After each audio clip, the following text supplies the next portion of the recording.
welcome to another episode of We All Agree. I am Kay Rogers, your host, and I am joined by a very, very good friend and special guest of mine, Krista Gresham. Welcome, Krista. Hi. How's it going? Well, pretty good. All right. Are you a little nervous? Yeah. Nah, we're just talking to a Nah, microphone. we're good. Nobody's going to hear this until Tuesday anyway. Yeah, okay. So I asked Krista to be on the show. Unfortunately, you just went through a really, really tough, scary time with your daughter. She was diagnosed with leukemia. Yep. And how old was she when that happened? 18. 18, wow. And then she was in the hospital for like 8-9 months. It was a long time. Months. Eight months, yeah. So, why don't you just kind of take us back to kind of where it began and kind of talk us through what may have happened that maybe you guys started thinking something was going on, maybe she wasn't feeling good or whatever it was, but just, if you want to walk us through that. Well, she had graduated in May that year and then went to Florida with my parents and went to get up to go running, which she would do sometimes, and noticed that she was short of breath easier, than she should be. Then when she was started ICC, also she would get short of breath walking to her car or to the school or going up the stairs. And then she'd have to sit in her car for about 20 minutes until her legs felt better. And then it came to a point where, Carl, you just have to make a doctor's appointment, kind of find out what's going on, because this isn't your body. Well, first they thought she had a heart murmur, so we were going to go through all that. But then when the doctor had called with, she needs to go to OSF now, we are testing her for leukemia. Did they say what maybe, excuse me, stuttering Stanley here. Did they say what made them think that there was a possibility that she was showing signs of leukemia? Well, now that you look back at it, with signs of shortness of the breath, and she didn't have the bruising, though. That's another sign where you have bruises all over. But her white blood count was real low, or super high. So that's what made them think that it was probably leukemia. The doctor originally at OSF St. Clair, the nurse had used to work up at the St.Jude clinic, and she had seen this before. So she kind of knew right away just by looking at her, her pale skin and the symptoms that she was giving her. She kind of figured that was what was going on. So when you guys got her up there, let me take a step back. You had said she was experiencing the shortness of breath, but then she would sit in her car until her legs were like feeling better. So was she experiencing some sort of like muscle numbness or something going on with that? Yeah, like just super tight calves, just real, tired, which was kind of weird because she's been athletic her whole life. So you're thinking, well, what's going on? That's not really like you. Your body should be feeling those things just from walking. Right. So to hear that and then to get the diagnosis, you think, well, gosh, how can someone so young and healthy, get something like this? But if you don't understand what it is, then, it's kind of hard to take in. Like, what? Leukemia? That's cancer, right? So, yeah. What does that really mean, right? Right. Mm-hmm. And so when you guys got up there, they said, hey, get to St. Francis. You went to St. Francis. Did they take you right to St. Jude and start working with you guys there, or did they do some testing and diagnosis before they recommended you or before you went to St. Jude? I mean, how did that go? I should have brought my journal with me. Some things you kind of, you don't tend to black out on, but you do. But you do. Yeah, for sure. So at that moment, I remember sitting in the waiting room, and we just went right up to the 6th floor, which is the oncology floor, and that's I think she started out in room 611, and that's when the doctor came in and said for sure it was leukemia. And what did they do to test for that? Do you know? Blood work. Okay, so they just look at the blood work, and then that blood work can definitively say it's leukemia. Now, you had told me earlier when we were talking before we started the recording that it was a certain type of leukemia. Can you say what that was again? It's acute myeloid leukemia, which tends to happen more so in older adults than it does in 18-year-olds. And so what does that mean? What kind of cancer is that, I guess? Cancer of the blood. Okay, so it's cancer of the blood. Okay. Yeah. So that's where they will probably identify it fairly quick because going through the blood test, they identified it and said, hey, this is what we got going on. Yeah. Do you remember where you were at when they gave you that diagnosis? Were you up there on the 6th floor? We were in 6th floor in a room. The doctor had come in with her team. My family had already been there, and so had her dad's family. Her sisters were, one was at work and one was at home. And so I was standing at the foot of the bed, and I don't really know what anybody's expressions were, because when I heard it, like, it is leukemia, it is cancer, it's almost like the walls were just like fading away. Like, I don't think I was going to pass out, but I guess I don't know. I had a little bit of ringing in the ears, and I was just looking at Carly like, oh my God, I'm going to see what her facial expressions, or what is she, and she just kind of sat there listening to everything. So you felt like you were probably maybe going a little bit of a state of shock almost, or yeah, almost like an acute excessive awareness, and just, yeah, I can't believe what I'm hearing. This can't be right. right. Yeah. Because you hear the word cancer, and I guess most people, you just think, oh, well, death. Yeah. Well, that's the first thing you think of, right? Yeah. I mean, cancer, and a lot of people, unfortunately, do pass away from cancer. And yeah. I mean, I think you hear a lot more of those stories than you do of the successful stories where people, go through the treatments and they fight back and they beat it. Right. So you got the diagnosis, the team comes in, they're talking to you. You guys are just kind of trying to absorb all this. It's crazy, right? You're shocked. And so when they were done with you guys, and the team was in there talking, were they the ones that kind of said, hey, we're going to move you over to St.Jude and they're going to start working with you and try to get the treatments? Or was that something you guys had to request, or how did that go? Well, up there at the Heller Center, it is for St.Jude. So we didn't have to go anywhere else but on that floor. Okay. So we were already there at St.Jude. And the St.Jude clinic is downstairs on the main floor. Okay. But we stayed up there from that moment on for 8 months. Yeah. Now, she never left the room after that diagnosis then when you guys were there that day? She got two weekends at home, and then this was like after some treatments. She had 5 treatments total in 8 months of staying there, but she did have 1 week she got to go home towards the end, and then she had like a couple past days. Wow. But other than that, no. So when you guys were up there in the room, you got the diagnosis, she stayed there until she got the pass then? She never left after that? Nope. Wow. That had to be a complete shock to her. Yeah. Well, I mean, you're 18, you're in college, you're, hanging with friends, and all of a sudden your whole life just comes to a halt. It's completely, and now you're fighting for your life. Mm-hmm. And you're not understanding really quite what is leukemia. And all the things she could remember was the Walk to Remember movie with Mandy Moore in it, where she had died at the end of leukemia. Oh, wow. So she's got that in the back of her head. I won't ever watch that movie again. I don't know if I've seen that movie, but it's really good, but it's nothing I would want to watch anymore. Yeah, well, yeah, there's some movies I'm not a big fan of watching either. So for sure. Wow. Yeah. Man. So after that, I'm sure when the doctors left the room and you guys sat down and had a chance to talk, how was she? I mean, and not like how did she feel great, but what was her mental state at that point, I guess? I think for Carly, because, we talk about it quite often now, but I think it took her a good week to even realize that, this is where you're going to be at. You will have to receive chemo, and, you're not leaving here until, you get to ring the bell. And so, like, the first week it seemed okay, but then after that, the realization kind of set in with her that, man, I can't leave. Yeah. This sucks. Well, yeah, and the good thing that we were blessed with is family and friends throughout our whole hometown, and all the support. I don't really remember too many days where somebody wasn't up there, unless she was super sick, going through her treatment, and then it was kind of like, no visitors today, which was hard, because everybody wants to see her, or just, even though they don't know what to say, they just want to be there in the room with her. But there was a lot of times where she just didn't want anybody up there. And the first time she did have her treatment, she got sick for the first time, and she's like, I can't do this, Mom. And I just immediately said, well, yeah, you can. You have to. You're gonna. And then the word can't never came out of her mouth again or after, or for anybody, because what are you going to do? You have to, I can't even imagine what that first time of her getting sick. It's not probably like a normal, like where we get sick with flu or whatever. I can't imagine how that must have been for her.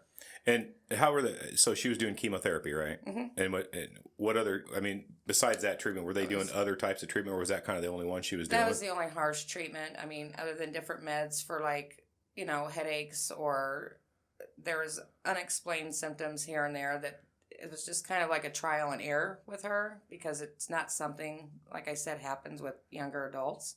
And it's probably not like a one-size-fits-all type of treatment either. Yeah. So it just, I don't know. we had the option to go to the St.Jude clinic down in Tennessee, but we decided to stay here because it could have been 4 months down there, or we could just stay here where we have all the love and support, and that's what we chose to do for her, and that's what she wanted to do. I mean, ultimately, it was up to her. You know, she's going through it, so what do you want to do? But definitely staying here was what we think was best. Yeah, I think if you would have taken her, or if she would have decided to go down there and maybe thinking, well, it's only 4 months, but I think that 4 months probably would have seemed even longer because you're. Well, it would have been just me and her for 4 straight months. Oh my God, she would have killed you. I don't know how that would have gone. So thank God we stayed here. Our relationship may not have ever come back from that. I don't. Yeah, that's funny. Where it's never been any stronger than it is now. I'm thinking that I don't know how that would have turned out. Right. Yeah. Well, I mean. I think just not having, I mean, you and your support structure wouldn't have been there. Her support structure wouldn't have been there. You guys would have had to been depending solely on each other. Mm-hmm. And I think, especially with the fact that she was going through the treatments and very ill, right? Mm-hmm. That would have been, I think that would have just exacerbated everything and made it so much worse. Yeah. You know, and not necessarily the cancer or the treatments, just the overall lack of support, you know, not being in that area. I mean, yes, there's phone calls and Skype and all that stuff, but it's not the same thing. It's not the same. It's not the same when you get to see somebody walk in the room and you're excited to see them, you know. And yeah. so the first week, and it was tough. How soon was it that she had her first treatment? I think within that first week. Oh, so they maybe a couple of weeks. Did it like right away within. Well, they had to do it right away. It had to be within the first week. Gosh, I swear, I wish I would have brought my journal. Well, that's okay. I mean, I know. It was soon. It was very quickly, right? Yeah. And so, and how many? So how? So you just said she did 4 treatments total. She did 5 treatments 5 total. Treatments, okay. And 8 months of the stay. She would have, depending on, each round was a little bit different. And the reason why it takes, you know, you say you'll be there for 5 months, but in between each treatment, your ANCs have to be up to a certain level before they can start the next treatment. So between some of the treatments, it was like, okay, we're up, and then they would like drop, or you're only at a 20, but you have to be at like 300 or 500 or whatever. And some of the stretch, the length of the stretch of time between treatments was like, you know, come on, let's go. Yeah. All right, let's get your blood. Let's get your ANCs up. Come on now. Yeah, because I remember, you know, I'd follow you and I'd chat with you periodically and stuff, and you know, you're just, man, it's like you were good one day and the next day it's just like, man, they're down again, you know, went to do the treatment, they can't. And then, you know, finally they come back up to the point where like, hey, we got to do another treatment now. We've got it where we need to be. And then boom, they do that. Now, did they do any like blood transfusion or anything like that? Yeah, she had to have a lot of blood transfusions throughout this. So it was usually her treatment or her IV and then her blood transfusion. Wow. Yeah. So again, something else you learn how important it is to donate blood or plasma, or, you know, just because you just don't realize, you know, what goes on with all this. You see the St.Jude commercials and you think, oh my God, these poor kids, you know. Yeah. And then you go on about your day. You don't ever think it's going to be you. No, you don't. So, and I think that's a good point. Is a lot of people, you read about it, you see it, but we all feel very insulated from that, right? And then all of a sudden the realization comes in, and we're not. Right. It can happen to any one of us. We don't know. Yeah. You know, and then that's got to be scary. Yeah. And so, did she ever get a chance to really tell you like how she was feeling about all this, and if she was scared or if she was determined to beat it, or how she? I mean, I'm sure there was a level of fear there, of being scared, right? But because she seemed to always be, and again, I'm only looking at this on pictures and stuff, but she seemed to stay in fairly good spirits overall, I think. Yeah. She probably 85% of the time was just, okay, I'm just going to do this and just going to fight it. And I mean, after the shock wore off, then it was like, okay, it's game time. Like anything else, she was, you know, in sports or whatever, it's game time. Let's go. And go ahead. We definitely had our moments up there, you know, where we'd laugh so hard that we would cry. And then we're both like, I think we're going crazy, you know? Well, stress will do that to you. Yeah. So it'll drive you crazy.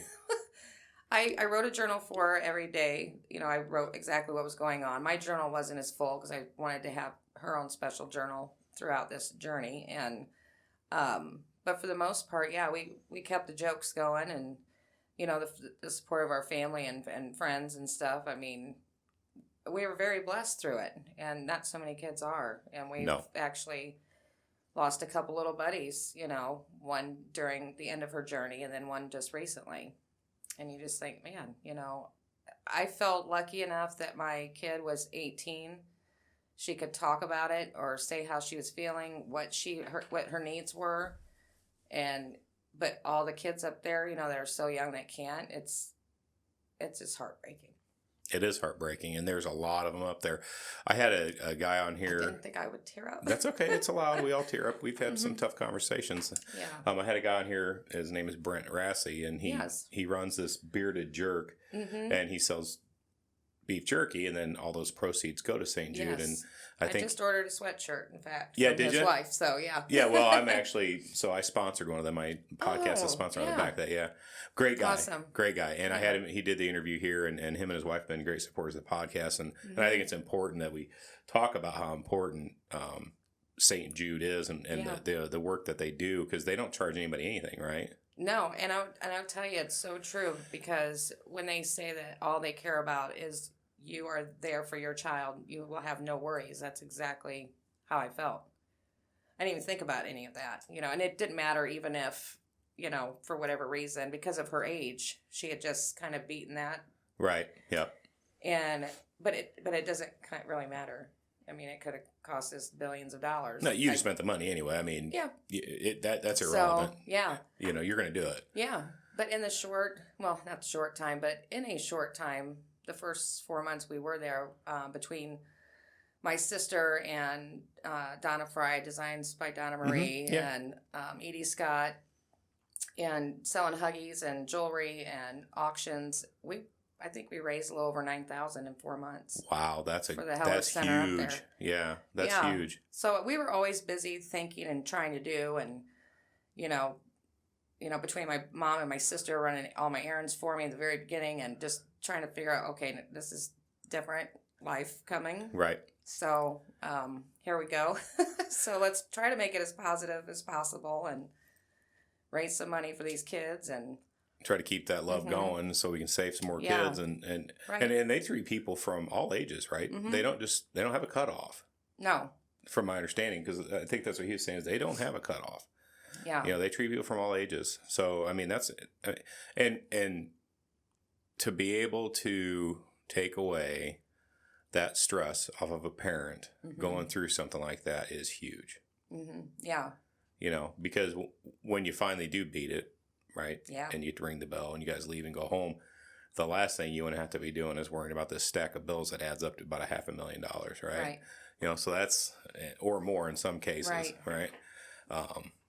It's crazy. It is crazy. It is crazy. Yeah.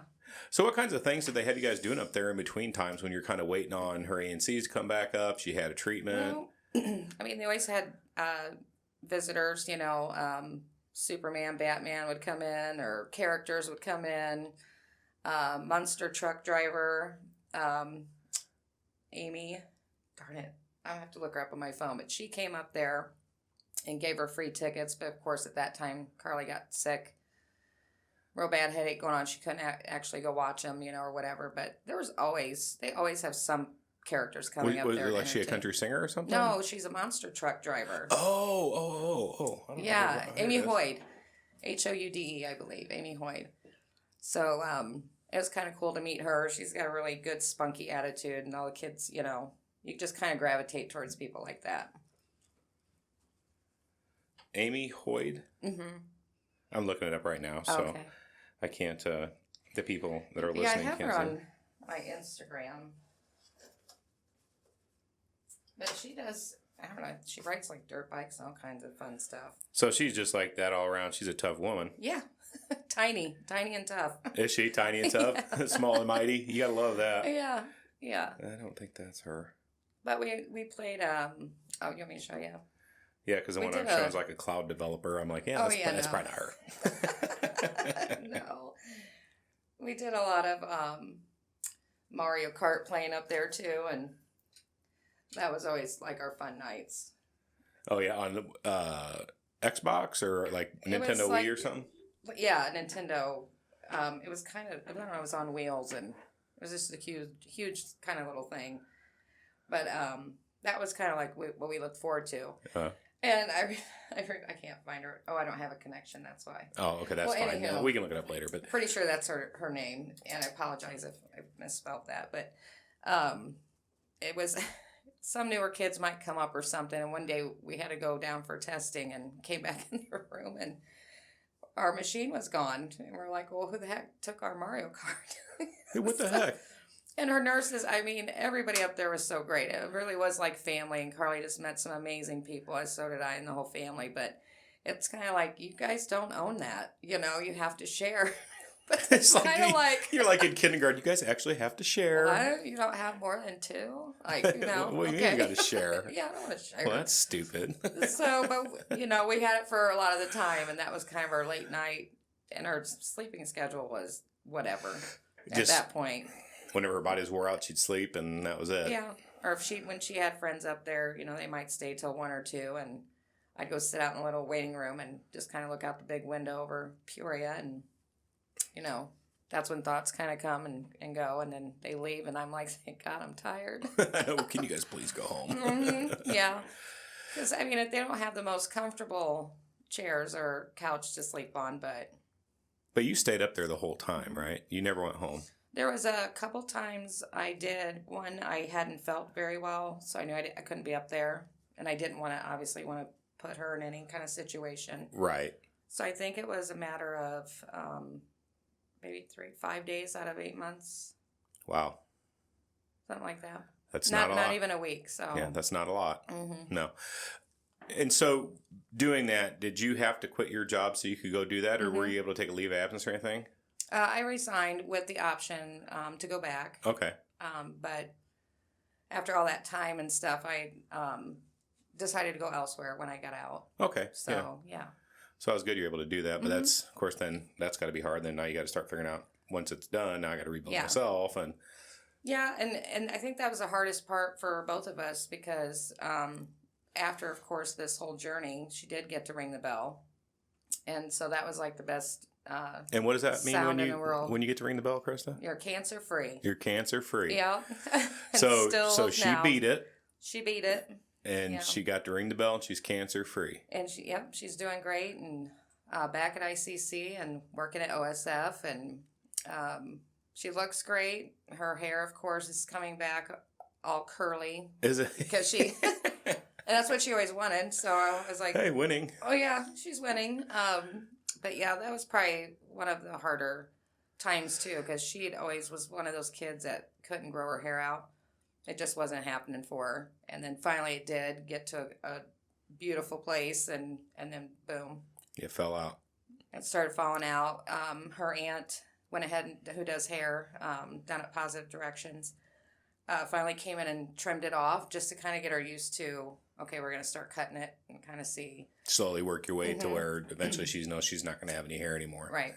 Did that really start to hit? I mean, did that kind of impact her pretty hard when that started happening? Yeah, not so much the cut, I think, as when she would brush her hair, I would brush it, and like if she was just laying there and I would kind of brush it, you could kind of see it just kind of coming out. Not in globs, but just coming out more than normal. Anybody's hair should. Yeah, shedding more than normal. Yeah. Yeah. So you think, okay, well, 18, a girl, you know, kind of in a good place in your life with friends and, you know, boyfriend, whatever. And then when you beat it, you've lost some of those friends, and you've lost that boyfriend and family members or whatever. And it's sad. You know, it's too young to go through that. So you mentioned that, so she's going through all this, right? She's, how long was it? How soon did she lose her hair? Was it within the first few weeks, first few months? Was it? First couple months. First couple months. It started, yeah.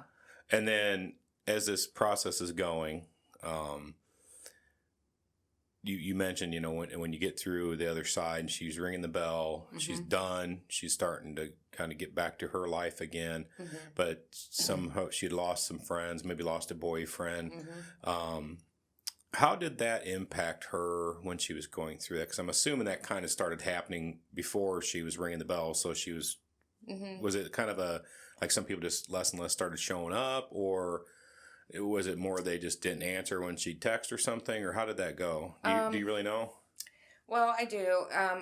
I think it was probably more towards the end, and even so, once she got out, I mean, people have to understand that when you have given up the life that you knew, and you're blessed enough to get back out there and start over, that it takes time. You have to find yourself again. You have to get your jobs again. You have to find your place in this world again as not just someone that is a cancer survivor. I mean, obviously that's going to be with her for the rest of her life, but I guess I think if people just really loved you prior to it and supported you, that they would be there for you after. And that doesn't always happen. No, it doesn't. So she's on a whole new journey. And it's just going to take some more time to realize, this is what it is. And unfortunately, you've had to lose a lot and go through a lot. But I think it's just going to bring her to the most amazing places in her life. And, forgiveness is always important for yourself. Oh, absolutely. And that's what she just needs to do is, because we don't really know either what everybody else is going through. And we talk about that too. Like, we don't really know how they felt or how it affected them every day to watch their niece, their granddaughter, or never really had time to sit down and really think of what everybody else was going through. Do you think that she thought that when she beat this, that life would just kind of pick up where it left off when she went into this? Yeah, you kind of hope so. Yeah. I think I think that is the hope, right? Yeah, but you hope nothing's going to change. It's all going to go back to it, and it doesn't. It does not. No, not even close. No, really.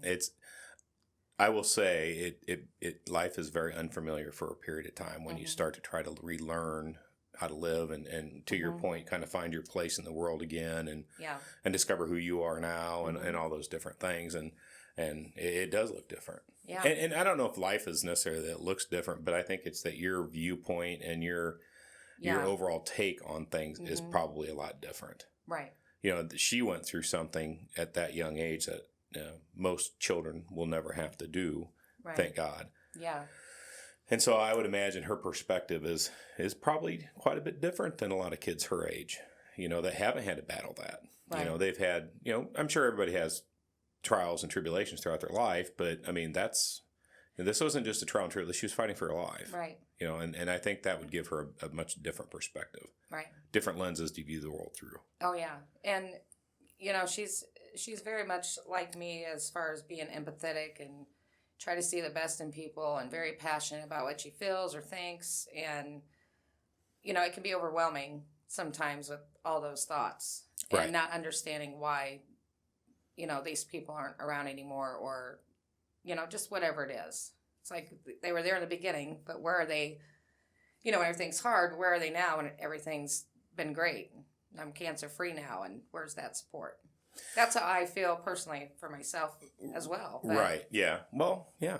I mean, it's kind of it's a reasonable thought process, right? Yeah. And it's a fair, where is everybody at now? Yeah. And I think there's times that I think people, they almost look at you. Well, I know they do. They look at you. They don't know what to say to you now. Mm-hmm. And that's okay. I try to even just be like, hey, how are you? Try to be upbeat, like, because I don't want anybody to feel uncomfortable. Well, and it's not even that you're doing anything. It's like they look at you like, oh my God, what she just went through? Oh, I don't even know what to say. Well, you don't have to say anything. No. That's the whole thing. Just say, hey, give me a hug. Say hi. Well, let's start there. Right. Just say hi. That's really all you need to do. I mean, and I remember going through that too, back when Nick passed away. It's like coming out you don't ever come out on the other side of that. But, there was a time that it was just like I was so tired of people looking at me like I was this bad, that was a bad case in several different points in my life, but Well, like a broken right. puzzle, or the puzzle missing one piece, and it's like, well, you can still talk to me. That's not Right. all I am. Right. It's a huge part of me, of course, For sure. but it's not everything about you, right? And Right. so I think that's a lot of people, just for whatever reason, if they know your story a little bit, they get uncomfortable because it is kind of a scary thought in a way. You battling leukemia at 18 years old, and you had to stay in the hospital for 8 months, and the sacrifices you made and the sacrifices she had to make, and I mean that's a story of trials and tribulations and success on the other side, right? So I think people do get uncomfortable with that for whatever reason, because it's an uncomfortable subject to talk about. Well, yeah, and you feel excuse me, blessed that she rang that bell, and you're glad to be able to move on. But at the same time, I mean, I find days are not so much now, but in the beginning, after everything and getting my new job, a new place, or whatever, I was pretty angry about a lot of things, but I also was very excited about a lot of things. Or I could still hear the machines beeping for the longest time after, just when there's air in the line and it's air in line. I still could hear that. Oh, God. It's like, oh, my God. Did you just have to play that on your phone so you could sleep at I night for a probably while? should Was have. it just too quiet for you? Is that what it was? I sleep with the fan on high, and I played the thunderstorms. God, that drive me crazy. So kind of backing up a little bit again. I like to say that, backing up a little bit. But so she rang the bell. She beat the cancer. What point during this 8 months and she was going through her treatments did you guys start to feel like, hey, we're actually beating this? I mean, was there like an aha moment saying, oh man, we are winning? Oh, yeah. Her first bone marrow that she had done did not show any signs, or her second one. I think the first one showed 92%. And by the second one, she was already pretty much in remission, I guess. So it was just a matter of finishing out all her treatment. And so where at in this 8 months did they do the second bone marrow? She had, I believe, 4 altogether, 3 or 4 bone marrows. So just like every couple treatments, they test her and see where it was at. So probably halfway through, you guys figured out, hey, look, we're winning. Yeah. Which I kind of thought, well, obviously when you get the news, and both her and I, she was going to church for a while anyway, just trying to, like most young people do, trying to figure out where they stand with all that. And now, like we were talking today at lunch, it just kind of enhanced it more. It makes you just see things differently, or you might drive slower and take in the scenery a little bit, not be in such a hurry all the time, because it's okay. Maybe stop and smell the roses a little bit along the way. Yeah, people should do a lot more of that, huh? Yeah, a little bit. I mean, there's weeks and weeks that go by that I forget to do that, but then there's times where I'm like, oh yeah, just slow your roll. I'm definitely guilty of that myself, so I can't say too much there. Yeah. I mean, I get so wrapped up in work and other things that you sometimes forget to take a step back and realize how good things around you can be. Especially in today's day and age and all the craziness that we're going through right now. It's just so much hatred. Yeah. So much hatred. It's just like, if we could all just be a little bit kinder, I think we'd find out a lot of this stuff we could figure out together. Right. Pay a compliment. Say hi to a stranger. I mean, they think you're strange for doing it, but people just don't do it anymore. That's why it's so strange. It is. And generally speaking, I'm not an overly nice guy. I know that, but whatever. At least know what I'm driving. Get the hell out of the way. Come on. Right. Yeah. But yeah, I still do that. I can't help it. Oh yeah, I do too. I'm like, oh my God, please just get out of my way. I'm going to lose my freaking mind. Right. Yeah. It's like one more person pulls out in front of me. You might change here and there in some important areas, but certain things like that, I'm still the same person. Yeah, or you take my parking spot, listen, yeah, right down. Yeah, that's it. That's just done. Being a jerk. I'm done. Niceness is out the window. Yeah. So find out the cancer is not, the bone marrow is showing cancer free, or in remission. So they say, okay, well, we're going to do another round of treatments, however many that is, 2 or 3, whatever that number was, and so.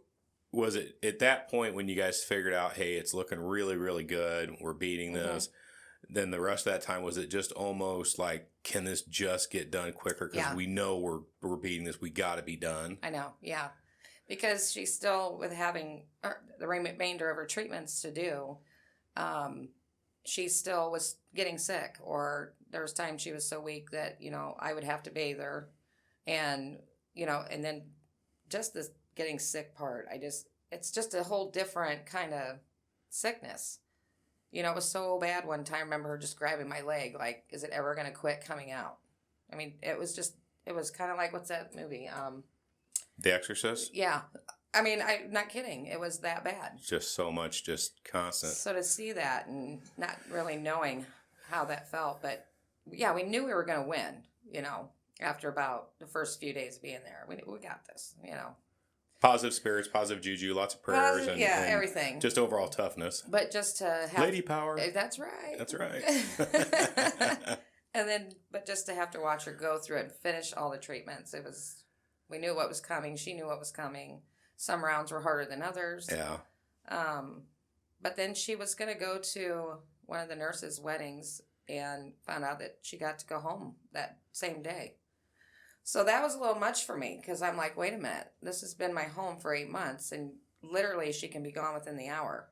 Well, I'm not prepared for that. I got to make some phone calls. I went prepared to be here. Now I'm not prepared to leave here. Can I just stay for a while? Yeah. I got things to do. Can I hang out for like another day or two? Yeah, just give me a few days. Yeah, let me figure this out. So her dad and I, you know, just had to get everything out, and it all just happened so fast, like it did when she got diagnosed. It was so fast. So they just come in and said, hey, Yep. You beat it. Go ring the bell. You're out. Yeah, so, well, she got out in May, or March, but didn't ring the bell. Let me see. Sorry, let me go back here. Sure.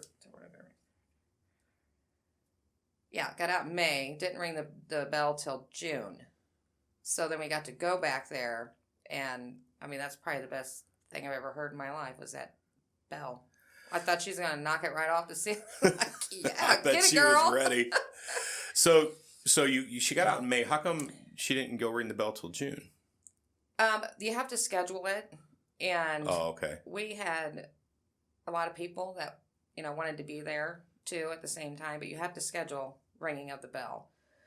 And so we just went for June, and I mean, our mayor was there, and Chief McCoy, you know him. Oh, yeah. Started the whole ride down there, and I don't know, it was a great day. It was beautiful outside, and I mean, it was the best thing ever. I couldn't believe it. Like, it's already done. And we still talk, like, sometimes, I said, well, let's not talk like that, but it seemed like life was a little bit easier up there for 8 months, because you get out, and then it's chaotic.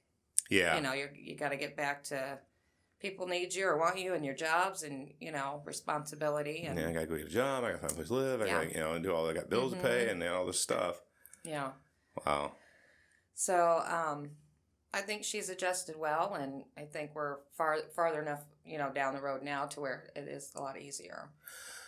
So now, does she go back and do follow-up visits? And so how long does she have to do that for before they say she's, like, completely in remission? And 10 years. Oh, wow, that long. Okay. Yeah. So, like, she had to go back. I'm probably going to get this wrong, but she had to go back, I believe, like, once a month for a while, and then it was every other month, and not quite sure what it is now, maybe every 3 months. And then soon it'll become once a year for, you know, up to that 10th year. Just to make sure she's doing good. But she just fought a kidney stone, so we were right back over there. I'm sure that felt great. Because anything, you know, and I hadn't been up there since, you know, the day they just, bye, you gotta go. I haven't been up there since. And so she had a kidney stone. Anything that goes wrong, they want you to go back to the St.Jude clinic, you know. So then your doctors that know just you. Just to make sure. Okay. Yeah. And all her numbers were amazing. Wow. There's no worries about that. It was just this kidney stone. So they let us stay back up on the 6th floor, even though we probably could have gone to a different floor. Well, that's all right. So that was a little weird. You know, a lot of the nurses came in. It was a great reunion at that point. And I slept on a cot this time. It was a little better. A little better on the couch? Yeah, a little better. I bet you were thinking, God, I didn't miss this. No. Where's my blackout curtains? Where's my fan? Yeah, right. Nowhere. But... So she got through that too, and I said, well, maybe you're just, you know, going to get through all this bull crap, you know, between, you know, your new hair coming in, that's a struggle for you, and the kidney stone, but, you know, maybe you're just getting all this stuff out of the way, and then boom, it's just nothing but rainbows down the way. And has it been nothing but rainbows since then? For the most part, I think. some things still bother her that she struggles with, but I think days are a lot better now than every day is getting better, I think, for her. Yeah, I mean, I think the recovery going through that for 8 months and all that, the chemotherapy, I mean, that's hard on your body. Yeah. And then all the blood transfusions and everything else that she had to go through. I mean, the healing doesn't stop just because you beat it. Right. Your body still has to recover. Right. And it's that still a can long take, road. that still can take a long time. Yeah. Is she trying to get back to being in the athletics like she was before? Well, right now she's going to ICC to become a nurse, which she wanted to do since I can remember. Right. And that's what she was going to school for right before she got diagnosed. So now she's kind of feels left behind her classmates, but you're still only 20 years old now. You got plenty of time. Yeah, you're not 50. Yeah. Calm down. But she'll get there. I know it because she's very determined. And so she'll make a great nurse, and hopefully, I don't really know what kind of nurse she wants to be yet. She talked about being with the kids or maybe up there. Because one of her male nurses he went through the same thing. So it was kind of nice to have him there because, he could kind of relate and she could, ask him questions, that I wouldn't know what to ask, or she understood his language or he understood hers. So that made it great.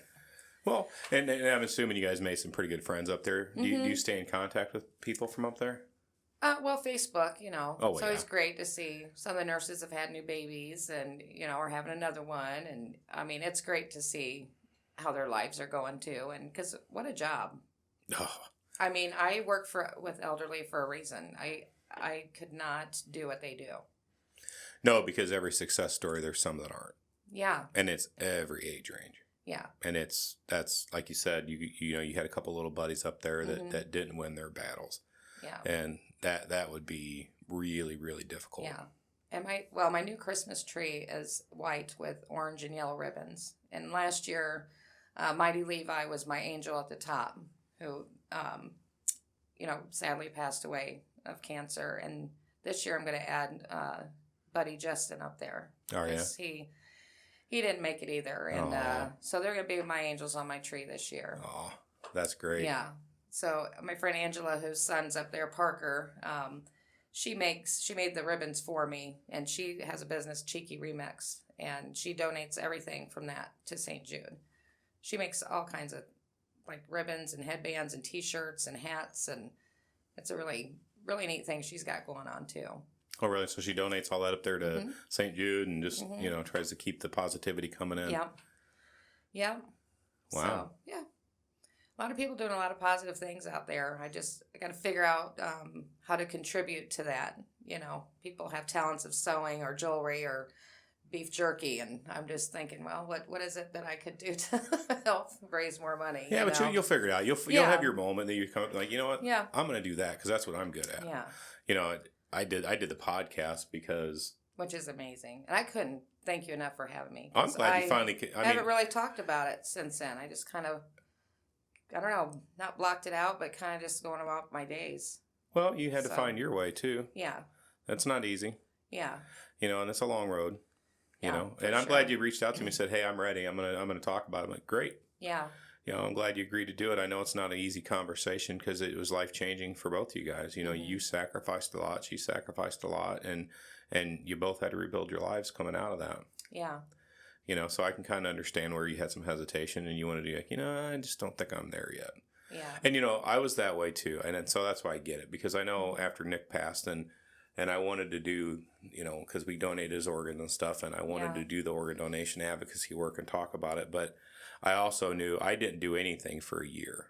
Mm-hmm. And it wasn't like I planned a year. It just happened that way. It just kind of worked out that way. I finally got to a point. I'm like, I need something more positive in my life than at that time what I was doing. So I started doing that and, it was great. Yeah. But I was ready. Right. That was the point is I was ready. Right. Doing it too soon can be a huge problem. Yeah. And to explain to people, excuse me, why you haven't been around or what, I mean, I don't really know how to explain that. So I'm just going to be me and continue doing what I'm doing on my own little journey. And then you just tell them the truth. Yeah. I don't know. I don't know. I don't know why I'm not around. I stay home. This is what I do. Yeah. And until I figure it out, then you either support me or you don't. At this point, it doesn't really matter. Well, at this point, at our age, Krista, Yeah, I mean, doesn't it's matter. it's our life to live. If somebody doesn't approve of it, then That's right. see you later. Yeah. I don't owe anybody anything. Right. Thanks, thanks for the memories, but Yeah, appreciate it. But bye, Felicia. I want to be her. She is always going somewhere. Yeah, she is, isn't she? Yeah. Felicia's always going somewhere. I need to go on vacation with Felicia. Felicia, because bye, Felicia. She travels everywhere. Right. So you come through all this, you're rebuilding your life. What do you think the overall message in all of this would be to you? Oh, that was a good question, Kay. I don't know. I just think, I mean, obviously we have a great ending to our story, and I wish everybody could experience that. Yeah. And even through the most difficult times of it, I mean, I don't know. It's not like we weren't kind people before, or we didn't help out people before, or we didn't try to contribute or donate. I don't know what God's reason is or the purpose of it now, but I think that's why what we're trying to learn is like, there's something He wants us to do about this, and we just got to figure it out a little bit. And when you figure it out, you'll know. And then I'll know. Yeah. and a lot of times it'll come to you when you least expect it. Yeah. It's not like, that's everybody's like, I got to find the message in this. Well, it's not necessarily Well, I think that's there the big for thing. you yet, right? Carly and I are so much alike, and we're always thinking about stuff, and next week and next month, and it's like, now I'm just going to worry about my day today. I'm not going to worry about tomorrow. Yeah, next month will be here soon enough. Yeah, no kidding. I'm not going to stress over it anymore. So maybe that was a lesson to teach me is, calm down, a little Relax. more patience, relax. Calm down, Spider Monkey. Yeah. Yes. And that I have done, and it feels kind of good, So what do you think? Do you think your perspective's changed quite a bit out now when you look at things? Do you think you look at them a little differently? Oh, for sure. Things, people, just everything in general. I don't know. I think I'm more calmer, but sometimes I think maybe I'm a little numb to things too. Mm-hmm. I don't know. I'm sure you understand what I mean by that. Oh, yeah, I do. Yeah. You guard your feelings a little bit more. Oh, yeah. It's... Yeah. Yep. Everything's all the way up high. Yep. And you do that for a while. And you will probably do that for the rest of your life to a point. I mean, it's not that you're going to be incapable of love or any of that kind of crazy stuff, but you will always guard your feelings. And I know, I think... I don't know. I don't want to say you become... Sorry, I was laughing at your spider monkey. Calm down, Spider Monkey. I'm going to jack up on Mountain Dew. I'm going to tear some up. But I think you do tend to... I don't want to say the word cynical because I don't think that's right. I think you tend to be a little more... I think you want to help people more, but at the same time, you keep them at bay a little bit more, almost like at an arm's distance. You don't let that many people in. Yeah. You know what I mean? Because I'm always a hugger, and I'm always welcome everybody. Yeah. And now I'm just kind of like, oh, take it or leave it. Yeah, it's some days.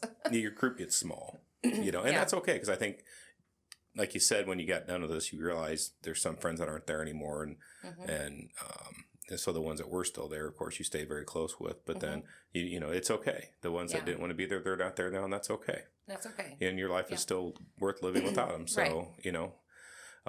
I think that's a great thing. Yeah. Like I said, the memories were great. I thank everybody for them, but I can't sit around and wonder, after 30 something plus years of relationships or friendships of what went wrong. I mean, I can't dissect that for them. Are you seriously trying to say you're only 37? I'm saying I'm 27. No. I'm like... Actually, I'll be 49 New Year's Eve this year, and I'm pretty proud of it. I will be 49 November the 3rd, That's right. which is a galactic holiday. Oh. Yes, it's not just a national holiday. It's a galactic. It's universal. And so if anybody would like to donate to my birthday, I'm just kidding. We will do a GoFundMe for you. Yeah. Oh, boy. Oh, geez. Could you imagine that? No, thank you. Oh, my gosh. Well, that was really great. I'm glad you came on the show and talked about your journey. I feel like a big weight has been lifted, Kay. Thank you so much. I love you to death. You're my buddy, but this was good. Yeah, This was good. I think you need to know it's okay to talk about. Yeah. And you don't need to be uncomfortable I'll talking just be about it. selective. Obviously, who I speak with. My sister, my mom, of course, and very selective, but I Yeah. appreciate it. Thank you so No much. problem. Well, I'm sure there's probably going to be about like 60 or 70 people that will hear this. So, because I'm not a Joe Rogan podcast, so I don't have a huge following. Oh, well, I don't know. Maybe I should call Joe up. No. Oh, yeah. Hey, Joe, can you get me Yo, on Joe. your podcast? Well, listen, I think this is a great place yeah. to end if you're okay with that. Yeah, All right. absolutely. Just So- praying for all the kids out there that go through this every single day and new ones and still fighting. Yeah, and I Just mean, God bless them all. absolutely. Yeah. Pray for every one of them kids, and also, Yeah. let's Donate to St. Jude. do everything we can to kind of help St. Jude out. Yeah. Again, they are doing all this at no cost to the parent, at no cost to the patient.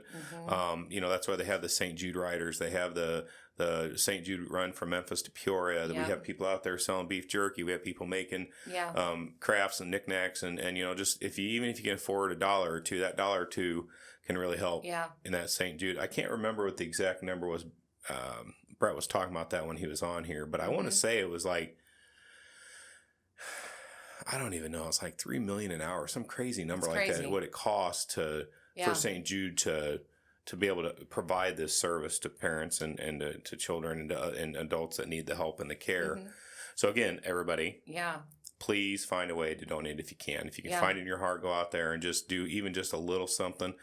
If everybody does just a little something, that can be turned into something really, really big and great. So please Well, do that that. and, don't my sister set up a treat train for every Thursday up there for staff, You guys just take food to the staff up there too. They loved it every week. No, everybody My loves getting sister's fed. always on top of stuff, so she's always got the ideas flowing and going. So You just pick her brain a little bit, I just call her up and she's got the idea ready. That's awesome. All right, folks. Well, we're going to call this one good. If you're listening, please take a few minutes to subscribe. Click subscribe. Leave some comments. I'd love to hear your feedback. I'm available on all the different podcast platforms. I'm on Spotify. I'm on Stitcher. I'm on Apple Podcast. I got a YouTube channel. We All Grieve. So again, please subscribe. Leave me some comments. Let me know if there's some other things you'd like me to reach out and talk to some people about. Again, Krista, thank you again so Thank much you for coming very on the much. show. I really appreciated it. Yeah, thank you. Yeah, my pleasure. And everybody, until next time, peace. Peace.